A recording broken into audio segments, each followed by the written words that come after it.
everybody. We're live, and as promised, we've got the amazing Polly coming at you from Kingston, Ontario. Now, the other morning, I got up and I was checking the news like I do every day, and they were reporting on a terror attack thwarted in Kingston, Ontario, in a joint operation with the RCMP and the FBI on Canadian soil. And I thought, what the heck is this? And they gave the name of the main suspect. I don't even remember what it was. Polly's probably got it, but definitely sounded Middle Eastern. Let's put it that way.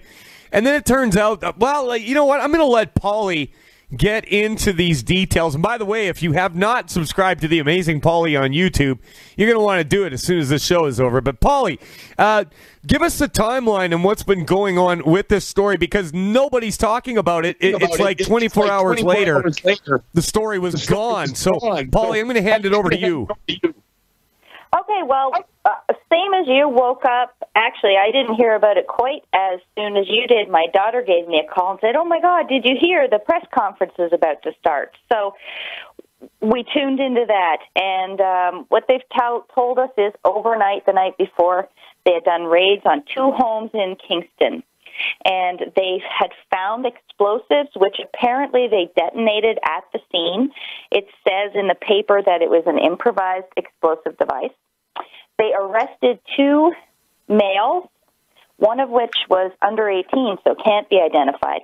And the other guy was a Syrian refugee who had been here for 2 years. His name is Hussam al-Zahabi.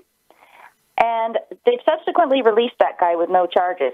The funny thing is the underage kid is supposed to have counseled the other one into building this bomb, which they then detonated. And that sounds right. Pardon me?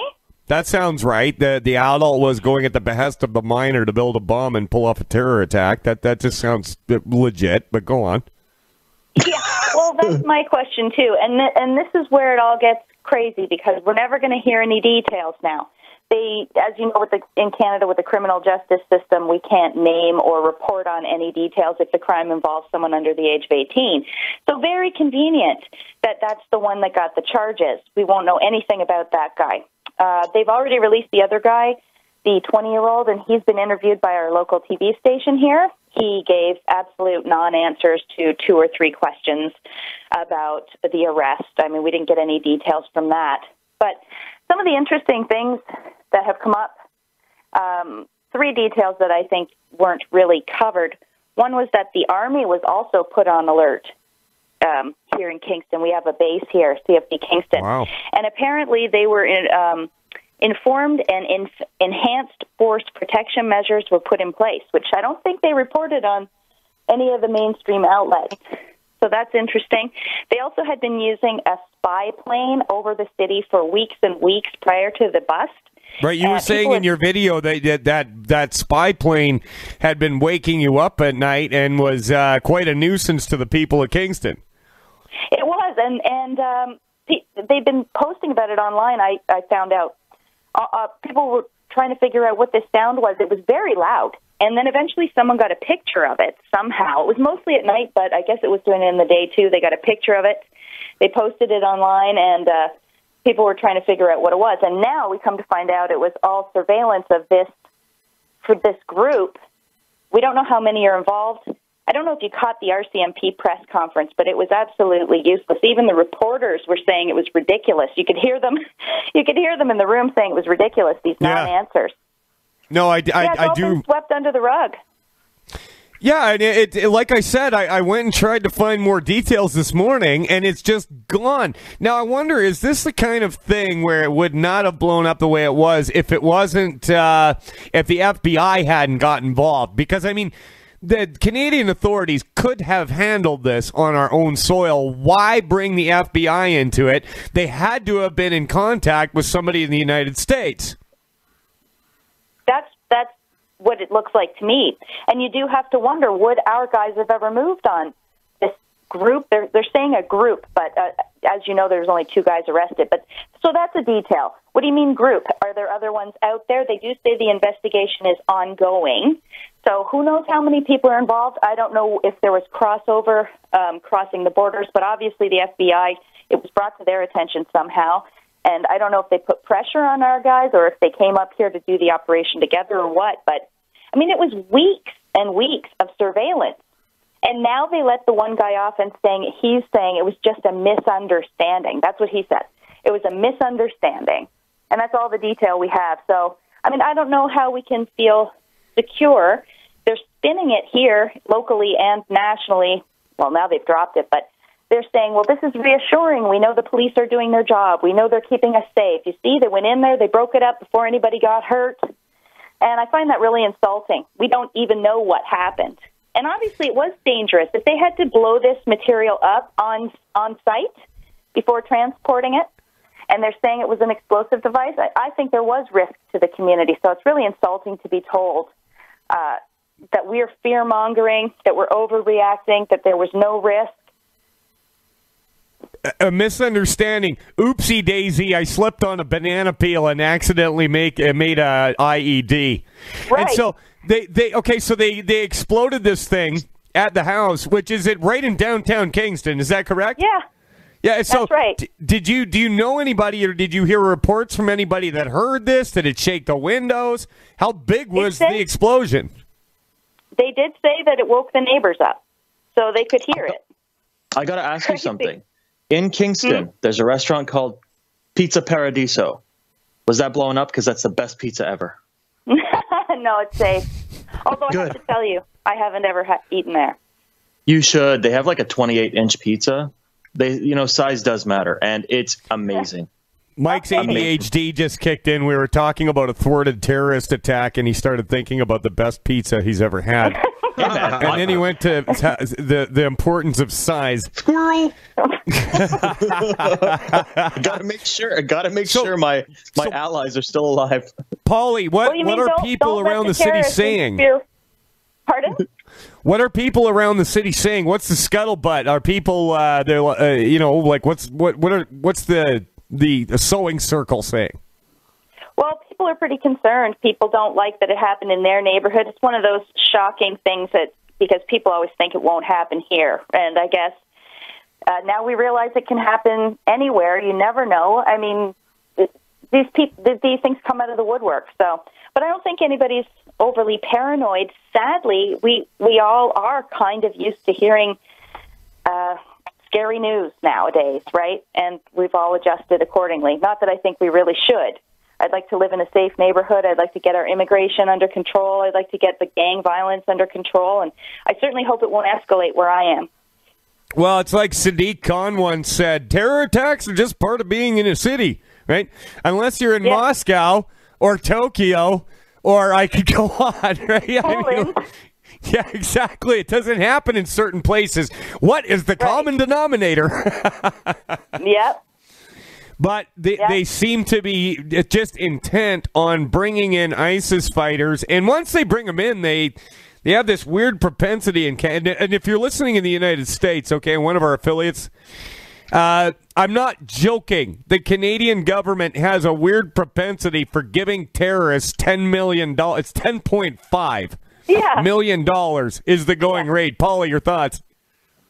Well, you heard about those 3 Syrian, they think they had been arrested in Syria, captured in Syria or something, but they went over there, who knows why. None of our doing. We didn't capture them over in Syria, but they petitioned the Canadian government, sued us, and they each got $10.5 million. The list goes on. I don't know why we're rewarding people for taking these risks with their lives going over there. Well, I guess you have to look at it like if they're being rewarded for it, I guess they were doing what they're supposed to be doing. That's Canada for you. If you're listening in the United States, the Canadian government is not your buddy. We'll be back with Amazing Paulie right after this. Stick around. Welcome back to Americanuck Radio. I don't like them putting chemicals in the water that turn the friggin' frogs gay! We're here with Amazing Paulie. She's live in Kingston, Ontario. We were talking about this thwarted terror attack. But you were just saying you had a tweet there from former NHL star Theo Fleury regarding immigration. It would be a great way to open up this segment if you were to read that to our listening audience, Polly. I will do that. It says, it was a poll he put out, and he actually got 2,838 votes on it. And it says, Trudeau's only answer to this question is to revert to using his standard rhetoric. Are you concerned about immigration policies in Canada? And 86% of his respondents said yes. 86%.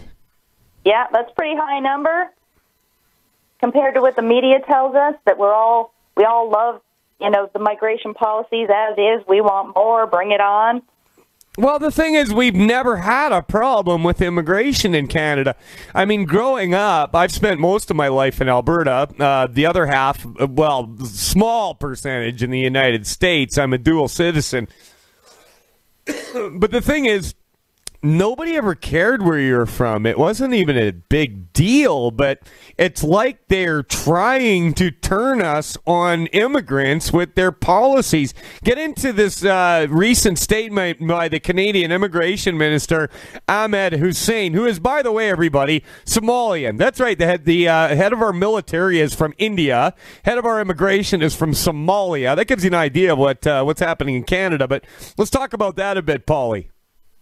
Yeah, the same day as we found out about the foiled terror plot, Ahmed Hussein was out there announcing that he is going to make a special effort to bring more immigrants and refugees to place them in rural and northern communities. And he said this is in response to outcry from these communities that they want more immigration and more refugees to be settled there.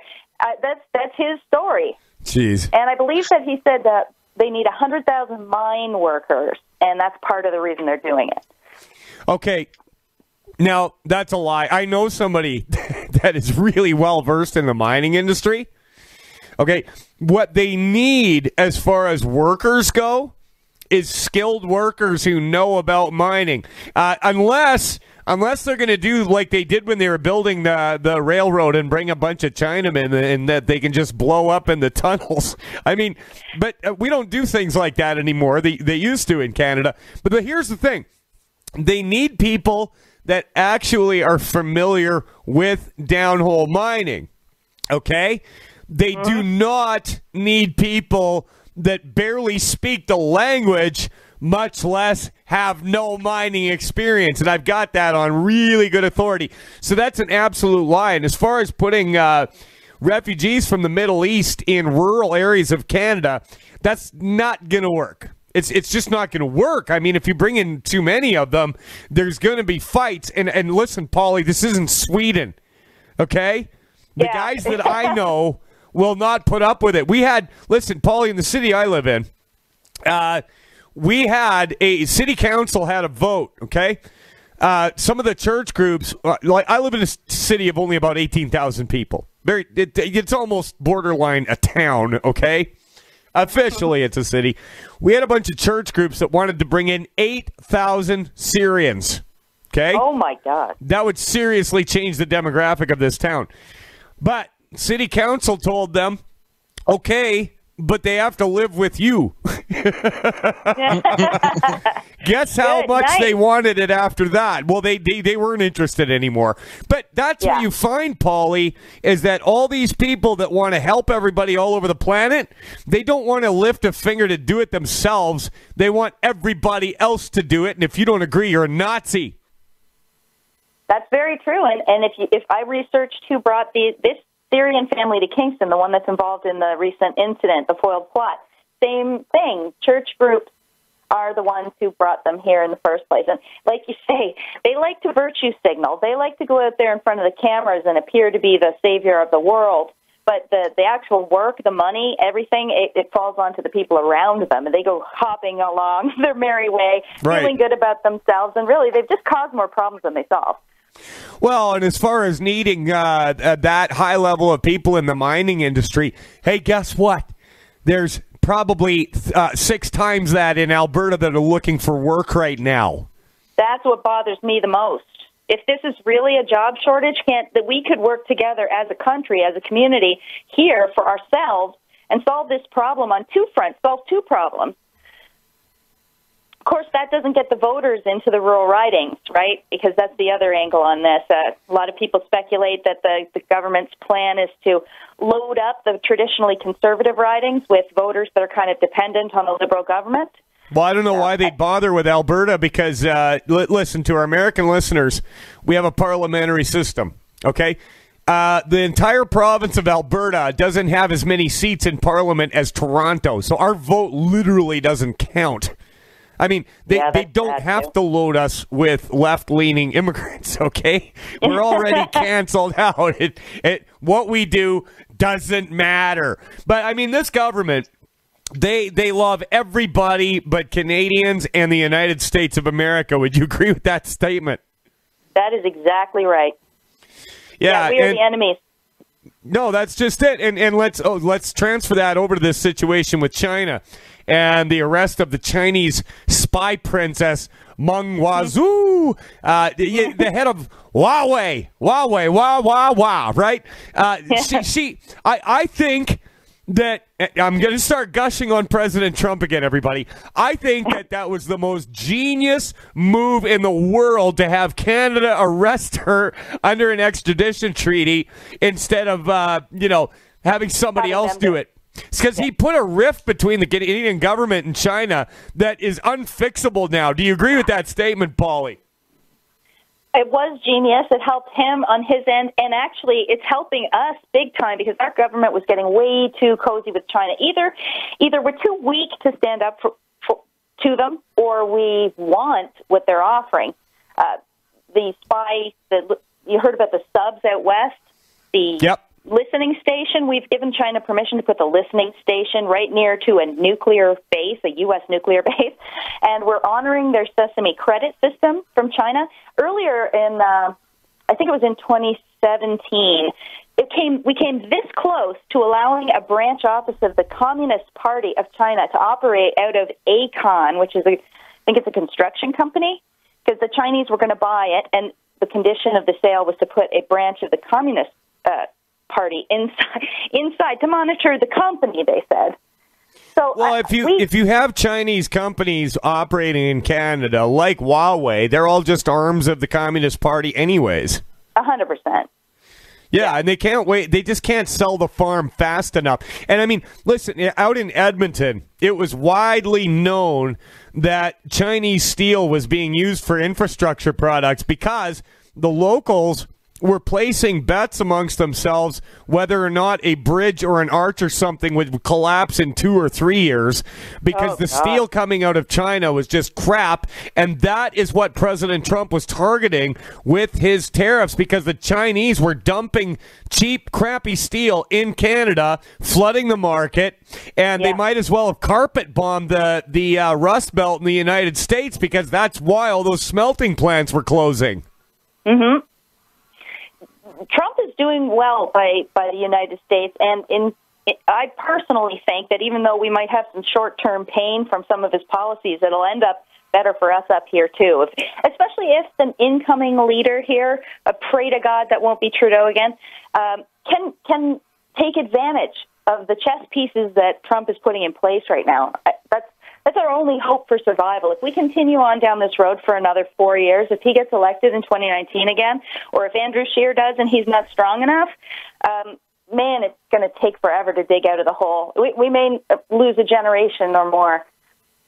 I agree with that assessment. And not only that, but this anti-United States attitude amongst Canadians is just crap. I mean, they love China. For most countries, R&D means research and development. With China, it's rip off and duplicate. And they love China, right? The United States is the best neighbor you could possibly have and is about 90% of our GDP.